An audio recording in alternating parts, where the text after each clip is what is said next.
Korban hilang di Waduk Nipa-Nipa, Makassar berhasil ditemukan pada Jumat 9 Januari 2026.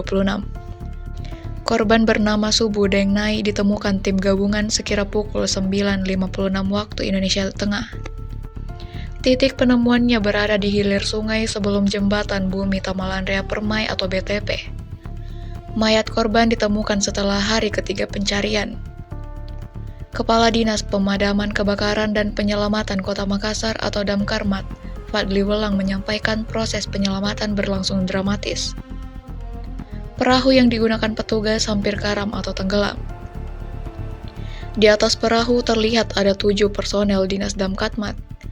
Kantong jenazah berwarna orange bertuliskan Basarnas juga ada di perahu tersebut.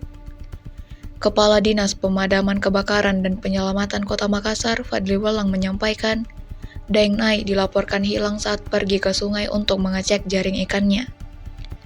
Kejadian ini kemudian dilaporkan ke pihak berwenang dan tim pencarian gabungan. Tim langsung melakukan upaya penyisiran di sekitar perairan Waduk Nipa-Nipa hingga aliran Sungai Talo. Download Tribun X sekarang, menghadirkan lokal menjadi Indonesia.